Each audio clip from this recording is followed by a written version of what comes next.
Okay okay fine, चलो इस तरफ, इसे बाद में लिख लेना। फेस चेंज सुना होगा सबने। आइस सॉलिड होता है, गरम करोगे तो मेल्ट होना चालू होगा, वो फेस चेंज है। पानी को गर्म करते हो, धुआं निकलता है, वो फेस चेंज है। उसमें क्या होता है, liquid gets converted into gas. Ice के केस में solids gets converted into liquid. बात को समझो, इज दैट क्लियर? तो इनको हम क्या कहते हैं, फेस चेंज कहते हैं। स्टेट बदल रहा है, सॉलिड लिक्विड में कन्वर्ट हो रहा है और लिक्विड गैस में कन्वर्ट हो रहा है। Is that clear? अच्छा, लेकिन इसमें इंटरेस्टिंग चीज़ क्या है वो देखो ध्यान से। इसमें हीट इन्वॉल्व है।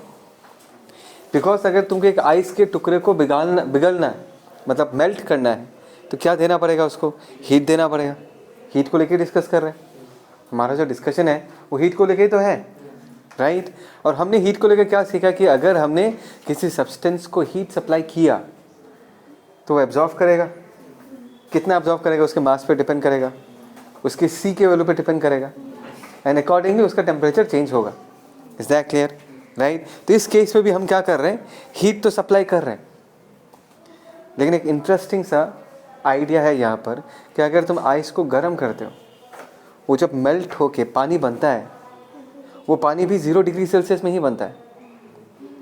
Getting the point? In the process of phase change, in which the solid ice gets converted into water, in that scenario तुम heat देते जाओ, but what will happen to the temperature of the water? The temperature of the water will stay at what? 0 degree Celsius. हाँ, पूरा ice जब पानी में convert हो जाता है, उसके बाद भी अगर तुम हीट देता रहोगे तो अलग बात है, तब पानी का टेम्परेचर 0 डिग्री सेल्सियस से बढ़ के हायर टेम्परेचर में जाना चालू करेगा। मैं उस वक्त का बात नहीं कर रहा, मैं फेस चेंज के बारे में बात कर रहा हूँ। जब फेस चेंज हो रहा है, हम हीट सप्लाई कर रहे हैं, आइस मेल्ट हो रहा है, आइस एंड पानी को एग्जिस्ट कर रहा है, आइस भी है पानी भी है। इन दैट सिनेरियो पूरे सिस्टम का जो टेम्परेचर है, आइस का जो टेम्परेचर है, पानी का जो टेम्परेचर है, it will stay at what? 0 degree Celsius. Now this is something different to which we have studied so far. हमको पता है कि अगर हमने किसी सिस्टम को हीट सप्लाई किया है, we expect the temperature of the system to change. यहाँ पर ऐसा क्यों नहीं होता? The same thing also happens when vapours are produced. तुम्हारा पानी जो है, that starts boiling at 100 degree Celsius, right? हाँ, उस पर प्रेशर का भी फंडा है, एक डिफाइंड प्रेशर पे 100 डिग्री सेल्सियस पे बॉइलिंग पॉइंट, पता है ना, boiling point is dependent upon the altitude, right? तो 100 डिग्री सेल्सियस पे पानी जब बॉयल करना चालू करेगा, वो जो वेपर में कन्वर्ट होना चालू होगा, धुएं में कन्वर्ट होना चालू होगा, तो धुएं का भी जो टेम्परेचर है that will be 100 degree Celsius. और पानी, वो जो बॉइलिंग पानी है, उसका भी टेम्परेचर क्या है? 100 डिग्री सेल्सियस। तुम उसको गर्म करते जाओ करते जाओ करते जाओ, पानी जो है वो गैस में कन्वर्ट होता जाएगा होता जाएगा होता जाएगा, लेकिन उस सिस्टम का जो टेम्परेचर है, पानी का जो टेम्परेचर है, गैस का जो टेम्परेचर है, that will stay eight 100 degree Celsius. Is that clear? Now we need to analyze this. कि ऐसा क्यों हुआ है? So let's go back to what we have studied. Temperature change नहीं हो रहा, तो तुमको क्या सोचना चाहिए? सर ने क्या बोला था, टेम्परेचर क्या रिफ्लेक्ट करता है? Temperature reflects the average translational kinetic energy of the molecules, right? बताया था कि टेम्परेचर क्या रिप्रेजेंट करता है? हमारे मॉलिक्यूल्स का average translational kinetic energy reflect करता है। अगर फेज चेंज में टेम्परेचर चेंज नहीं हो रहा, मतलब मॉलिक्यूल्स का काइनेटिक एनर्जी इंक्रीज नहीं हो रहा होगा। That is a reason that temperature change नहीं हो रहा, राइट?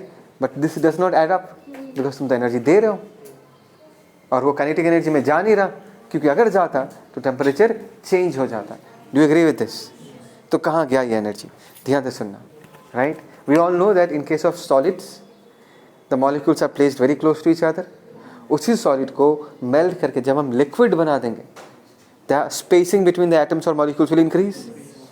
उसी लिक्विड को सेम लिक्विड को अगर हम गर्म करके गैस में कन्वर्ट कर देते हैं, उसके बाद उस स्टेज में उसी दो एटम्स या उसी दो मॉलिक्यूल्स के बीच का जो गैप है वो फर्दर इंक्रीज हो जाएगा। Do you agree with this? Okay. और मैंने तुमको ये भी बता के रखा था कि दो एटम्स के बीच का जो बॉन्ड है वो किसके जैसा बिहेव करता है? स्प्रिंग जैसा बिहेव करता है। Is that clear? नाउ अभी अगर मैंने हीट सप्लाई किया और तुमको पता है कि भाई ये सॉलिड है, सॉलिड के बाद जब ये लिक्विड में कन्वर्ट होगा, इसी दो एटम्स के बीच का डिस्टेंस जो वो बढ़ जाएगा, तो बढ़ गया, ध्यान देना। So what will happen to the spring in between them? It will get stretched. और अगर स्प्रिंग स्ट्रेच होता है, we all know from the very beginning work power energy से हमको पता है कि अगर स्प्रिंग स्ट्रेच होता है उसका पोटेंशियल एनर्जी क्या होता है? इंक्रीज होता है। बात समझ में आ रहा है मैं क्या कह रहा हूँ? इस बात को ऐसे समझो, यहाँ पर तो मैंने स्प्रिंग से समझाया, मतलब तुमको ये समझना है कि अगर हम हीट सप्लाई करते हैं, वो हीट जो है वो काइनेटिक एनर्जी में कन्वर्ट नहीं हो रहा, वो सिस्टम के पोटेंशियल एनर्जी में कन्वर्ट हो रहा है। दैट इज़ द रीज़न कि उस सिस्टम का टेम्परेचर जो है वो टाइम के साथ चेंज नहीं हो रहा। Is that clear? Sir spring तो नहीं होता। अरे यार स्प्रिंग तो एक रिप्रेजेंटेशन है, लेकिन दो एटम्स के बीच अट्रैक्टिव फोर्स तो होता है, होता ही नहीं होता? पता है ना, जैसे कि एक बॉल जो है, बॉल को अर्थ अपने तरफ अट्रैक्ट करता है, और जिस तरफ अट्रैक्शन हो रहा है उसी तरफ अगर बॉल गिरेगा तो उसका potential energy will decrease. Try to connect this to situations. ये तो नॉर्मल है ना, हम लोग आराम से एक्सेप्ट कर चुके हैं इस चीज़ को कि अर्थ अगर बॉल को अपनी तरफ खींचता है और बॉल अगर अर्थ के तरफ ही जाता है, so what will happen to its potential energy? It will decrease. Increase कब होता है? जब नेचर के विल के अगेंस्ट, बिकॉज नेचर चाहता है कि बॉल अर्थ के पास जाए, नेचर के विल के अगेंस्ट अगर हमने बॉल को उसके अट्रैक्टिव फोर्स के अगेंस्ट ऊपर लेके चले जाते हैं, तब जाके पोटेंशियल एनर्जी क्रिएट होता है। यहाँ पर भी ऐसा ही है। यहाँ पर ग्रेविटेशनल फोर्स नहीं है, इंटरमॉलिक्यूलर फोर्सेस है, दो एटम्स है। अभी अगर फेज चेंज में इनके बीच का डिस्टेंस बढ़ रहा है तो बात को समझो, ये जो डिस्टेंस इंक्रीज हुआ है this is against the attractive forces. बात समझ में आया? एक एटम दूसरे एटम को क्या कर रहा है? अट्रैक्ट कर रहे हैं, उनके विल के अगेंस्ट ये दोनों एटम्स के बीच का डिस्टेंस क्या हो रहा है? इंक्रीज हो रहा है। मतलब अट्रैक्टिव फोर्सेस के अगेंस्ट उन दोनों एटम्स का मूवमेंट हो रहा है। जैसे कि बॉल का मूवमेंट हुआ था अगेंस्ट द ग्रेविटेशनल फोर्स, तो उसका पोटेंशियल एनर्जी क्या होता है? इंक्रीज हुआ था। यहाँ पर एटम्स का मूवमेंट हो रहा है अगेंस्ट देयर इंटरमॉलिक्यूलर फोर्सेस, तो सिस्टम का पोटेंशियल एनर्जी क्या होगा? इंक्रीज करेगा। बात समझ में आ रहा है मैं क्या कर रहा हूँ? Is that clear? Is that clear? तो अगर तुम्हारे पास लेट अस से 1 ग्राम आइस है 0 डिग्री सेल्सियस, और तुम्हारे पास अगर 1 ग्राम पानी है 0 डिग्री सेल्सियस, तो किसके पास ज़्यादा एनर्जी है? बोलो। अगर तुम्हारे पास 1 ग्राम आइस है 0 डिग्री सेल्सियस और तुम्हारे पास अगर 1 ग्राम पानी है 0 डिग्री सेल्सियस, किसके पास एनर्जी ज़्यादा है, कम है, सेम है? थोड़ा दिमाग लगा के जवाब दो भाई। आइस पानी कैसे बना? आइस जो था 1 ग्राम ऑफ आइस, वो पानी कैसे बना? एनर्जी एब्जॉर्व करके बना ना। How are you missing that point? जो 1 ग्राम पानी को तुम आज देख रहे हो अभी, वो 1 ग्राम पानी पहले क्या था? आइस था या नहीं था 0 डिग्री सेल्सियस पे? और वो आइस से पानी खुशी खुशी नहीं बना, एक्सटर्नल एजेंट को एनर्जी देना पड़ा, उसी आइस ने एनर्जी एब्जॉर्व किया, तब ना वो पानी बना। बात समझ में आ रहा है मैं क्या कह रहा हूँ? Would you prefer to get burn by 100 degree Celsius of पानी या 100 degree Celsius of steam? Why not steam? दोनों में तो सेम एनर्जी है। ऐसा नहीं है भाई, स्टीम में क्या होगा? उसका इंटरनल एनर्जी बहुत ज़्यादा होगा as compare to 100 degree Celsius of पानी। भाई मतलब तुमको समझ में आता ही नहीं आता। 100 डिग्री सेल्सियस गर्म पानी हाथ में गिरने से उतना नहीं जलेगा जितना स्टीम से जलेगा। कभी प्रेशर कुकर से जो धुआं निकलता है उसका हवा लगा है कभी हाथ में? मज़ा आएगा बहुत। हाँ समझ में आ रहा है मैं क्या कह रहा हूँ? स्टीम का हीट कंटेंट क्या बोलते हैं इसको? हीट कंटेंट क्या होगा? ज़्यादा होगा, क्योंकि स्टीम बनने में सिस्टम को एनर्जी देना पड़ा, सिस्टम को एनर्जी दिया गया है। वो जो पानी उसने एनर्जी एब्जॉर्व करके क्या बना है? स्टीम बना है। Is that clear? तो अगर मैं कंपेयर करता हूँ 1 gram of ice, 1 gram of पानी and 1 gram of steam, right? Ice था पहले, बाद में वो पानी बना, उसके बाद स्टीम बना। 1 ग्राम 1 ग्राम 1 ग्राम। सबसे ज़्यादा हीट कंटेंट किसके पास होगा? 1 ग्राम स्टीम के पास होगा। उसके बाद किसके पास होगा? 1 ग्राम पानी के पास होगा। उसके बाद किसके पास होगा? 1 ग्राम आइस के पास होगा, राइट? मतलब उसी सब्सटेंस का गैशियस स्टेट का जो हीट कंटेंट होगा that is much more as compare to the उसी सब्सटेंस का सॉलिड स्टेट का, मतलब स्टेट जो है उसका जो हीट कंटेंट होगा। Are getting the point what I am trying to say? तो इस पूरे डिस्कशन का शॉर्ट में हम सम अप कैसे कर सकते हैं? सर फेज चेंज जब होता है तब टेम्परेचर चेंज नहीं होता। क्यों टेम्परेचर चेंज नहीं होता?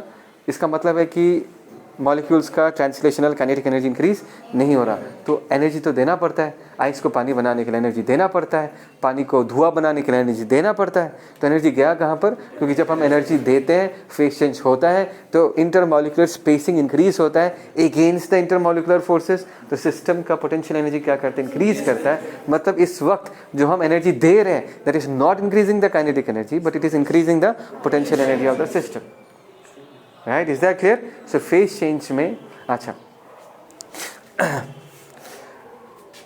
Fine, okay. So phase change में अगर हम कंपेयर करें तो उसी सब्सटेंस का गैसियस स्टेट के पास ज़्यादा एनर्जी होगा, उसके बाद किसके पास हीट कंटेंट ज़्यादा होगा, सॉलिड के पास, लास्ट में किसका होगा,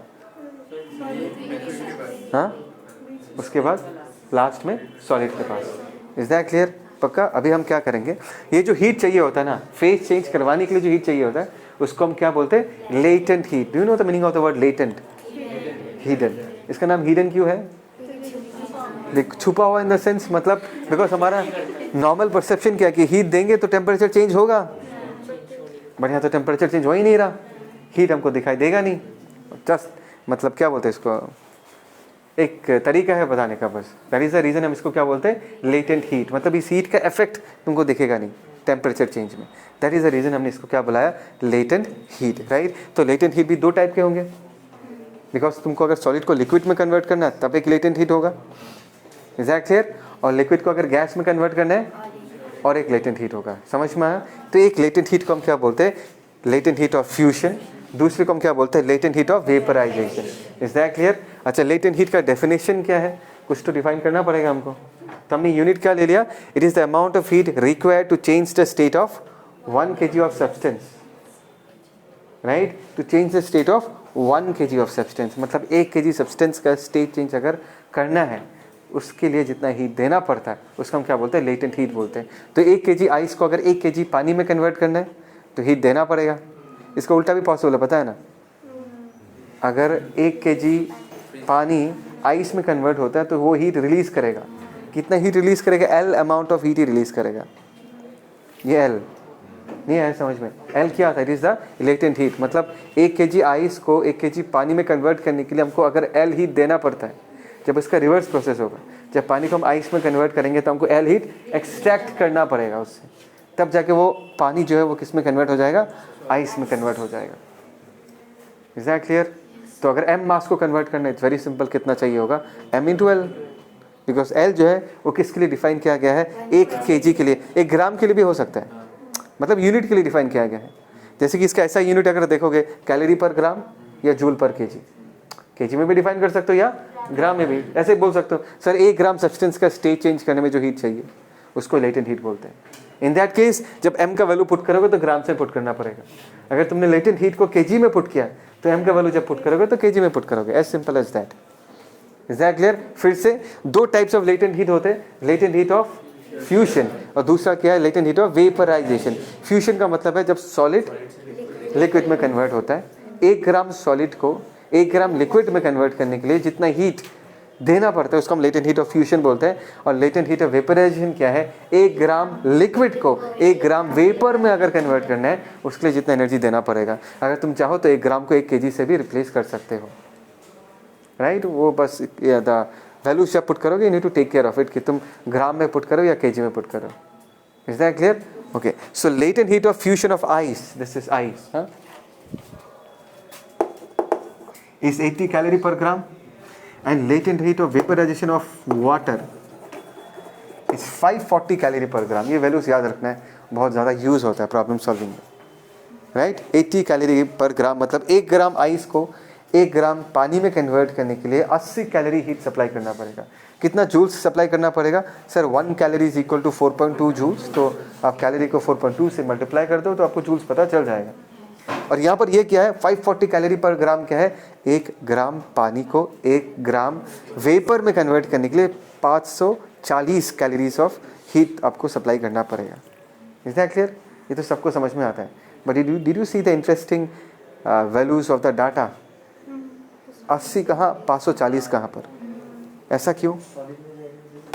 बिकॉज देखो एक चीज़ जब सॉलिड से लिक्विड में कन्वर्ट होता है तो एटम्स के बीच का स्पेसिंग इंक्रीज तो होता है लेकिन उतना इंक्रीज नहीं होता। बट गैसेस में पता है ना, गैसेस में स्पेसिंग कितना ज़्यादा होता है दो एटम्स के बीच। तो लिक्विड को अगर तुम गैस में कन्वर्ट करोगे तो एटम्स के बीच का जो स्पेसिंग का इंक्रीमेंट आता है वो बहुत ज़्यादा होता है। समझ में आया? Is that clear? तो ऐसे स्टेज में उस सिस्टम का पोटेंशियल एनर्जी बहुत इंक्रीज होता है तो वो बहुत ज़्यादा हीट भी एब्जॉर्व करता है। दैट इज़ द रीज़न उसी 1 ग्राम पानी को जो तुमने यहाँ से क्रिएट किया था 80 कैलोरी दे के, क्या बोला मैंने, 80 कैलोरी डाल के 1 ग्राम आइस को तुमने 1 ग्राम पानी में कन्वर्ट किया था। उसी 1 ग्राम पानी को इस बार अगर 1 ग्राम वेपर में कन्वर्ट करना है 80 से कई गुना ज़्यादा, that is 540 calories of heat तुमको सप्लाई करना पड़ेगा, बहुत ज़्यादा, बिकॉज गैस में स्पेसिंग बिटवीन द एटम्स सबसे ज़्यादा होता है। तो लिक्विड टू गैस जाने में जितना स्पेसिंग इंक्रीज होता है, that is much more as compare to the increment in spacing when the atoms move from solid to liquid. That is the reason values का इतना डिफरेंस है। समझ में आया? लेटेंट मतलब छुपा हुआ, इस हीट को देने से टेम्परेचर चेंज दिखता नहीं है, सिर्फ फेस चेंज होता है। याद रहेगा पक्का? लेटेंट हीट किसके टर्म्स में डिफाइन किया गया है? पर ग्राम या पर केजी में दिया रहेगा कि पर केजी को कन्वर्ट करने के लिए कितना कैलोरीज चाहिए, या पर केजी को कन्वर्ट करने के लिए कितना जूल्स चाहिए। ठीक, ओके ओके, चलो चलो चलो इस तरह। तो यहाँ पर हमने जो जस्ट नाउ डिस्कस किया उसके कर्व के फॉर्म में रिप्रेजेंट किया है। किसी भी कर्व को अगर पढ़ना है तो सबसे पहले किस पे ध्यान दोगे? वाई एक्सिस में हमने क्या प्लॉट किया है और एक्स एक्सिस में हमने प्लॉट किया। देखो वाई एक्सिस में हमने टेम्परेचर प्लॉट किया, एक्स एक्सिस में हमने टाइम प्लॉट किया। मतलब एस टाइम गुजरेगा, एस टाइम पास करेगा तो सब्सटेंस का टेम्परेचर कैसे चेंज हो रहा है। तो हमने कुछ एक सब्सटेंस लिया, गर्म करा, कोई एक सॉलिड लिया। कहानी कहाँ से चालू हो रहा है? एक सॉलिड लिया हमने, ठीक है ना, और उसको गर्म करने के लिए हमने जो बर्नर यूज़ किया या जो सोर्स यूज़ किया, उसका पावर सप्लाई का रेट क्या है? कांस्टेंट। ये माना है से heat is supplied at a constant rate of P joules per second. इसका मतलब है कि एक सेकेंड में हम कितना एनर्जी दे रहे हैं उस सॉलिड को, पी जूल्स करके दे रहे हैं। ठीक है, तो कहानी ऐसा स्टार्ट होता है। एक सॉलिड है, राइट? अच्छा, वी ऑल नो कि अगर हम एक सॉलिड को हीट सप्लाई करेंगे तो सबसे पहले सॉलिड का टेम्परेचर क्या करेगा? राइज करेगा। Is that clear? So let us imagine A solid, और उसका टेम्परेचर राइज कर रहा है, करते एक वक्त आएगा कि वो सॉलिड फाइनली क्या करना चालू करेगा? फाइनली मेल्ट करना चालू करेगा। Is that clear? पक्का, राइट? सो लेके ओ से लेके ए तक सॉलिड का जो स्टेट है वो सॉलिड ही रहता है, करेक्ट? इस 0 से लेके T1 टाइम के बीच में अगर सॉलिड के साथ कोई चेंज आता है, वो किस में चेंज आता है? उसके टेम्परेचर में चेंज आता है। You agree with this? O to A वाले पीरियड में अगर सॉलिड का कुछ चेंज होता है, कुछ बदलता है, क्या बदलता है? उसका टेम्परेचर बदलता है, करेक्ट? कोई डाउट? अच्छा, फॉर एग्जाम्पल अगर मैं for O to A state के बारे में लिखना चाहूँ तो Q को मैं क्या लिख सकता हूँ? MC of solid into delta लिख सकता हूँ, क्योंकि इस पर्टिकुलर सिचुएशन में यही फॉर्मूला यूज होगा, because there are two formulas for heat. ये तो हमने पहले सीखा था, MC इंटू डेल्टी। आज हमने क्या सीखा? M into L। लेकिन M इंटू L हम यूज़ करते हैं when there is a phase transformation, और MC डेल्टी हम कब यूज़ करते हैं? When we are dealing with a situation जहाँ पर फेज चेंज इन्वॉल्व नहीं है, सिस्टम का या ऑब्जेक्ट का टेम्परेचर इंक्रीज हो रहा है या डिक्रीज हो रहा है। ठीक है, तो क्या मैं Q is what? Q is the amount of heat supplied. क्या मैं Q को P इंटू T लिख सकता हूँ? देखो सन्नाटा हो गया। T टाइम के लिए कितना एनर्जी सप्लाई किया गया होगा उसको? सर एक सेकंड में अगर P जूल सप्लाई किया जाता है तो T सेकंड्स में कितना सप्लाई किया गया होगा? P into T। वही लिखा है, इसमें तो टेंशन लेने का क्या है? लिखा है P into T। Is that clear? In fact मैं इसको P इंटू T नहीं लिखे, P इंटू डेल्टी लिखता हूँ। Delta t is the amount of time, because मैं कुछ करने वाला हूँ अभी। ठीक है, डेल्टी लिख सकते हैं ना?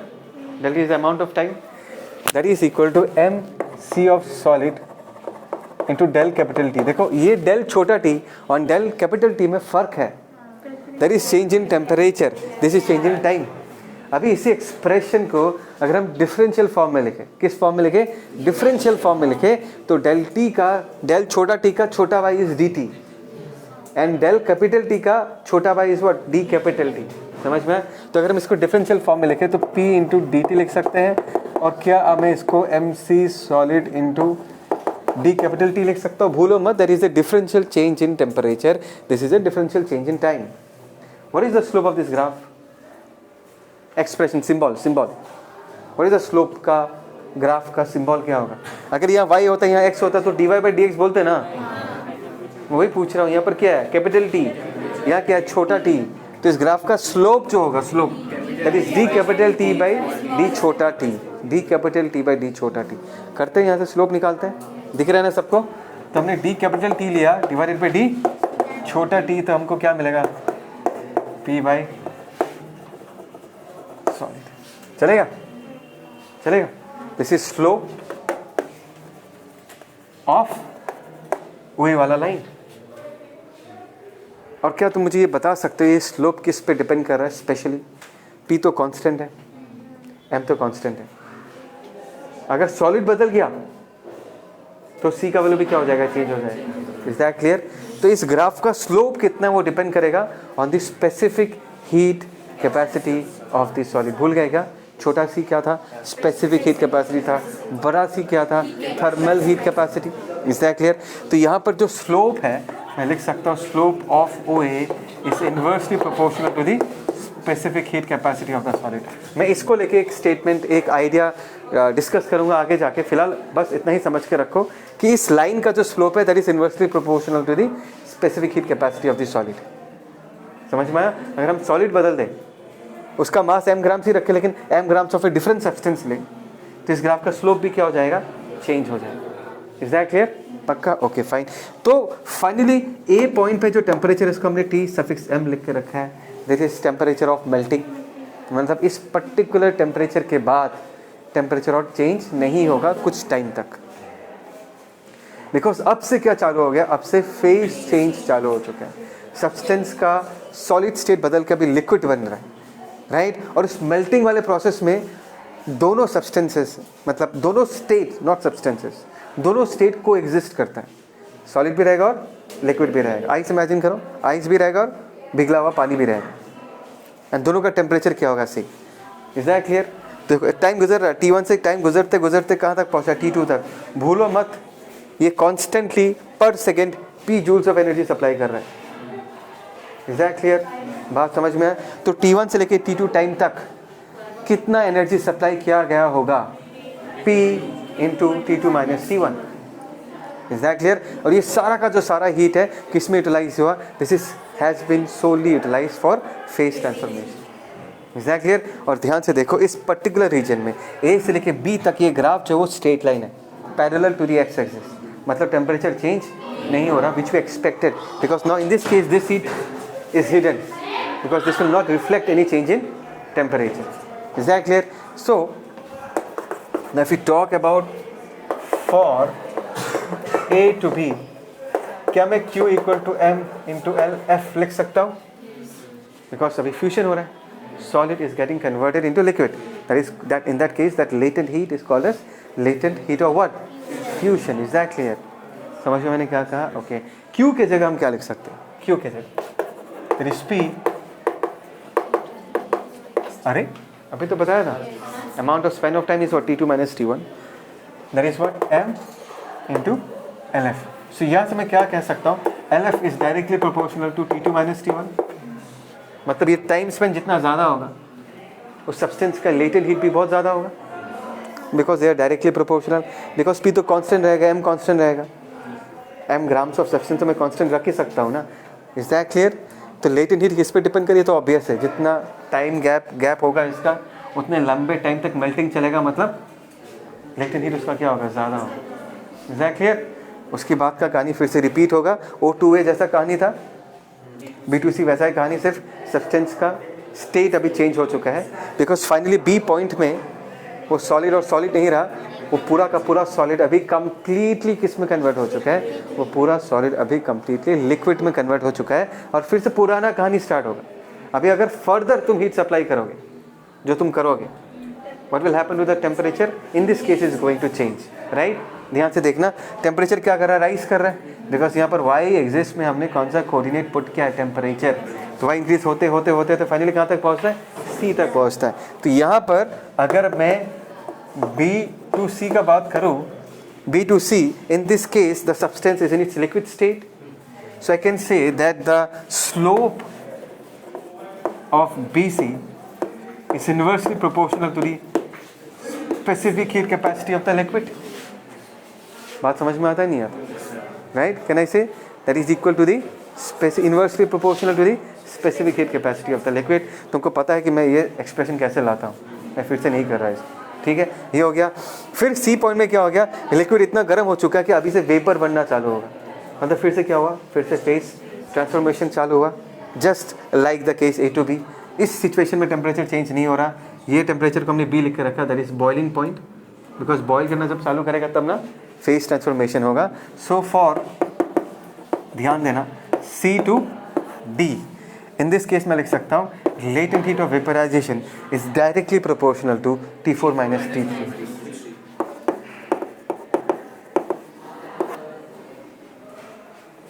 Is that clear?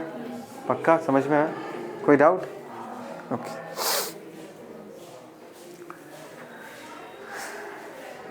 उसके बाद डी पॉइंट में सारा का सारा वेपर्स में कन्वर्ट हो जाएगा. उसको अगर गर्म करते जाओगे तो वेपर का टेम्परेचर क्या होगा? राइज करते जाएगा. ठीक है, तो वहाँ तक ही हमारा कहानी है. अगर मैं वेपर को पूरा टेम्परेचर देता जाऊँ, हीट करता जाऊँ, तो क्या होगा गैस को? हाँ, उसमें फाइनली प्लाज्मा में कन्वर्ट हो जाएगा. वो उसका जो इलेक्ट्रॉन्स है वो निकल के आ जाएगा. इतना टेम्परेचर, इतना एनर्जी मिलेगा उसको. समझ में आया? तो उसमें हम जाएंगे नहीं अभी उस डिस्कशन में. हमारा डिस्कशन यहीं पर ही ख़त्म है. ठीक है ना? गैसेस का टेम्परेचर क्या होगा? राइज करते जाएगा. Is that clear? पक्का? कोई डाउट यहाँ तक? अच्छा, और एक चीज़ मैं बता के रखूँगा. देखो ये वाला जो मेल्टिंग था ना, है ना, तो can you tell me the specific heat capacity in case of melting? ये क्या होगा? Can I say that is inversely proportional to the slope? अभी तो बताया था स्लोप की इनवर्सली प्रोपोर्शनल होता है. इन this case is the slope of AB. बोलो भाई. तो slope of AB, and what is slope of AB? 0. So this 1 by 0 is infinity. So in case of melting, C of melting क्या आएगा? Infinity. या तुम in this case C2D, ये क्या है? During बोलो boiling. This will also come out to be infinity. इसको तुम फिजिकली इंटरप्रेट कर पा रहे हो? इसका मतलब क्या है? C का वैल्यू इन्फिनिटी. पहले C क्या होता है? Specific heat capacity. It is the amount of heat required to raise the temperature of 1 gram of substance by 1 degree Celsius. और इस केस में जब हम फेज ट्रांसफॉर्मेशन स्टडी कर रहे हैं, तुम हीट देते जाओ देते जाओ देते जाओ, लेकिन उसका टेम्परेचर चेंज नहीं होगा. तो theoretically speaking 1 degree Celsius change करने के लिए कितना हीट को खा लेगा? Infinite amount of heat. In fact फिर भी वो 1 डिग्री सेल्सियस चेंज रिफ्लेक्ट नहीं करेगा. बात को समझो, मैं फिर से रिपीट कर रहा हूँ. I am going to talk about specific heat capacity during melting, that is phase transformation, and this is specific heat capacity during boiling. पहले तो ये समझो कि specific heat capacity होता क्या है, कि अगर तुम्हारे पास 1 ग्राम सब्सटेंस है, कितना हीट देने से उसका टेम्परेचर 1 डिग्री सेल्सियस से बढ़ जाएगा. Is that clear? जब मेल्टिंग चलते रहता है, अगर तुम हीट देते हो कि उसका टेम्परेचर चेंज होता है? होगा क्या चेंज? फेज ट्रांसफॉर्मेशन में टेम्परेचर चेंज कभी भी नहीं होता. बात समझ में आया? तो थ्योरेटिकली स्पीकिंग हम क्या बोलेंगे कि उस पर्टिकुलर 1 ग्राम सब्सटेंस को मुझे पता है कि उसका टेम्परेचर चेंज कभी भी नहीं होगा. वो कितना हीट कंज्यूम कर लेगा? इनफाइनाइट हीट कंज्यूम कर लेगा. फिर भी वो 1 डिग्री सेल्सियस चेंज नहीं करेगा. शो मतलब समझ में आ रहा मैं क्या कह रहा हूँ? This is in case of what? This is in case of phase transformation. Is that clear? पक्का? ओके. ध्यान देना, ये तो एक हाइपोथेटिकल कंसेप्ट है. मतलब ये तो जस्ट एक आइडिया है. इसको न्यूमेरिकल्स में कभी यूज़ नहीं होता, क्योंकि हम C के बारे में बात करेंगे नहीं, क्योंकि तब हम ये MC डेल्टी वाला फॉर्मूला तो यूज़ करते ही नहीं है. हम कौन सा फॉर्मूला यूज़ करते हैं? M×L. सिर्फ एक फिलोसॉफी है वो बताया कि फेज चेंज में C का वैल्यू हम क्या मान सकते हैं? इन्फिनिटी.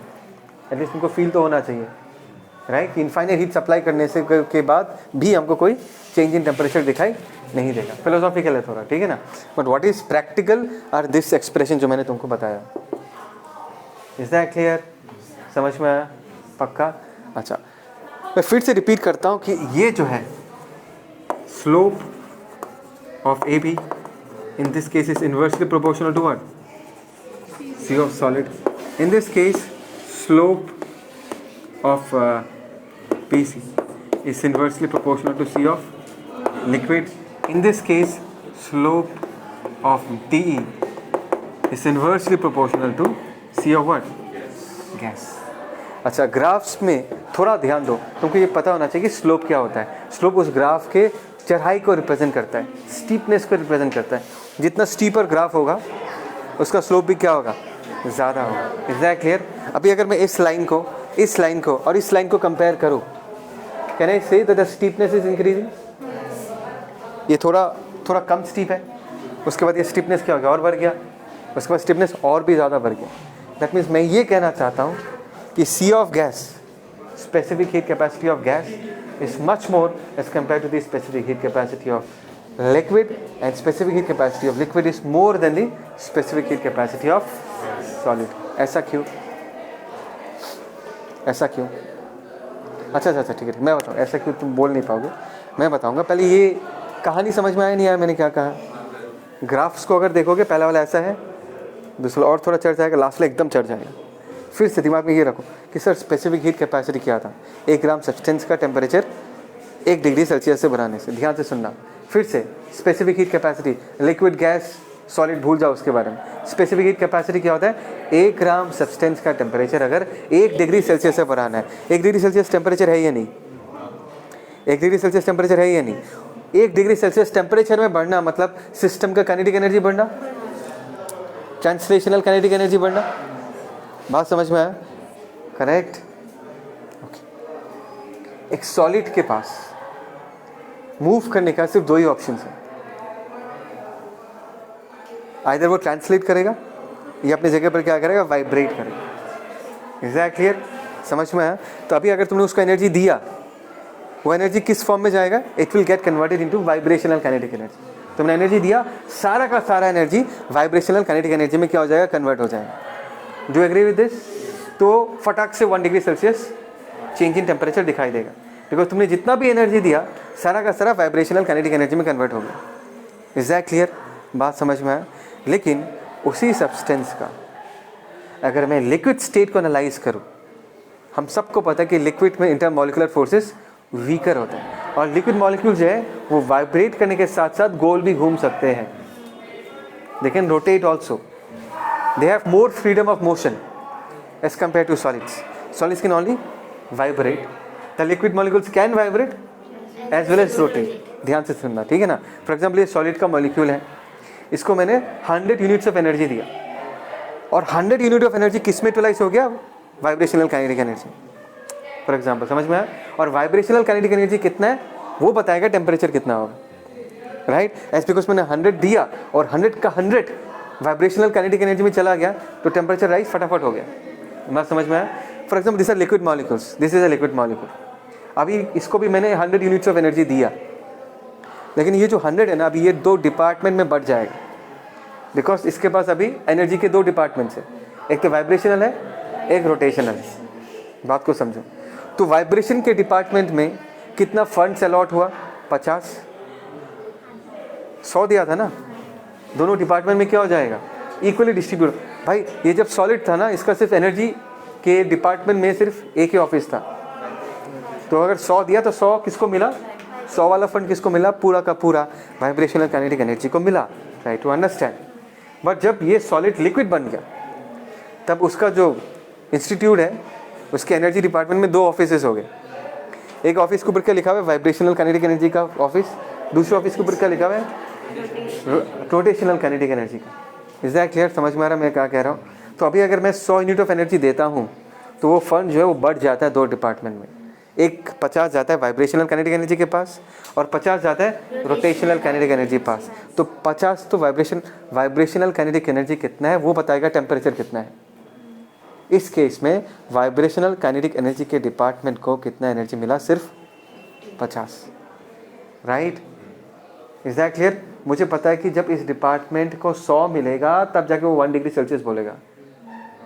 Is that clear? मैंने दिया था कितना एनर्जी? 100, 0.5 डिग्री सेल्सियस दिखाया सिर्फ। मुझे और एक बार क्या देना पड़ेगा? 100 यूनिट्स ऑफ देना पड़ेगा। मतलब बेसिकली मैंने कितना दिया? 200 यूनिट ऑफ एनर्जी दिया, तब जाके सब्सटेंस का टेम्परेचर 1 डिग्री सेल्सियस से राइज हुआ।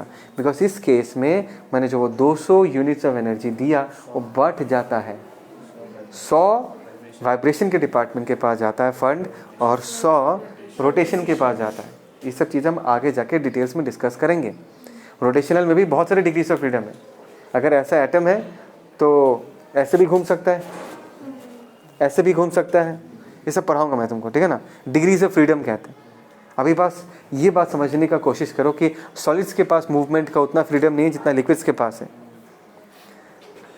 और लिक्विड और गैस को अगर मैं कंपेयर करूँ तो गैसेस का जो फ्रीडम ऑफ मूवमेंट होगा that is much more as compare to liquid.